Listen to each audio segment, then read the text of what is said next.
दोस्तों, आज हम आपको ऐसी दिल को झकझोर देने वाली कहानी से रूबरू करा रहे हैं जिसको सुनकर आपके आंसू जरूर झलक जाएंगे।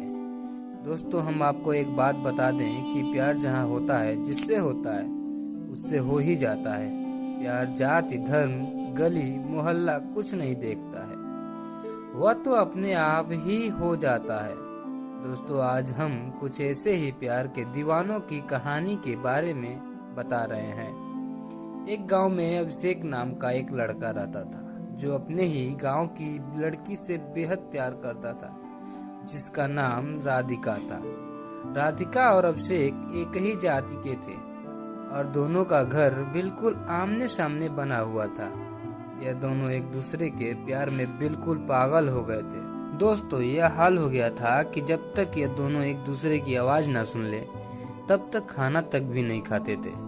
दोस्तों, अभिषेक और राधिका प्यार तो बहुत ज्यादा करते थे, लेकिन इनको समाज का बहुत डर लगता था। सोचते थे अगर हमारे परिवारजन को मालूम पड़ गया तो हमें बहुत लज्जित होना पड़ेगा। इसलिए यह दोनों मोबाइल फोन के द्वारा बात किया करते थे। बात किए बिना इनकी एक पल भी नहीं बनती थी। अगर राधिका के घर में सब लोग होते थे तो वह अपने पापा के स्क्रीन टच बड़े मोबाइल से व्हाट्सएप पर बात करते थे, यानी बात तो करनी थी चाहे कैसे भी हो। कुछ दिनों के बाद राधिका के पापा गांव छोड़कर नौकरी करने के लिए शहर चले गए, जिसके कारण राधिका को भी जाना पड़ा। अब तो अभिषेक का बुरा हाल हो गया और राधिका भी अपने प्यार के लिए बहुत तड़पती थी। राधिका के पापा जहां किराए के मकान में रह रहे थे, उसी मकान में एक कमरे में एक लड़की अकेले रहती थी जिसका नाम पलक था। राधिका उसी शहर में उसी मकान के पास ही एक स्कूल में पढ़ाने लगी, लेकिन उसका मन पढ़ाने में कम लगता था, अभिषेक के पास ज्यादा रहता था। जब दोनों लोग बुरी तरह से तड़पने लगे तब राधिका ने उसी मकान में रह रही लड़की पलक से दोस्ती कर ली और अपनी प्यार की सारी कहानी को रो रो कर बता दिया। तब उस लड़की ने कहा कि राधिका, तुम चिंता मत करो, मैं तुम्हारी अवश्य सहायता करूंगी। और बोली कि राधिका, तुम रात में मेरे कमरे में आराम किया करो और मेरे मोबाइल से अपने अभिषेक से वीडियो कॉल पर आमने सामने बात किया करो, जिससे तुम दोनों का मन एक दूसरे को देखकर शांत हो सकता है। यह बात सुनकर राधिका बोली, मेरी माँ तुम्हारे कमरे में मुझे सोने नहीं देगी। तब पलक ने कहा, तुम चिंता मत करो, मैं तुम्हारी माँ से बोल दूंगी कि राधिका को मेरे कमरे में मेरे साथ सोने दो, क्योंकि अगर हम दोनों साथ साथ होंगे तो रात में कुछ देर तक पढ़ने में हमारा अच्छा मन लगेगा। जब उस लड़की ने राधिका की माँ से ऐसा बोल दिया तो राधिका की माँ ने उसे कमरे में सोने के लिए कहा, हाँ कर दिया। अब राधिका रात में पलक के कमरे में सोने लगी।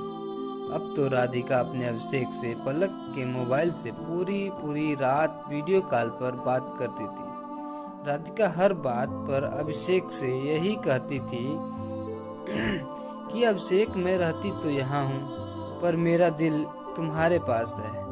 कुछ दिन बीत जाने के बाद राधिका के पापा राधिका के लिए शादी करने के लिए लड़का ढूंढने लगे।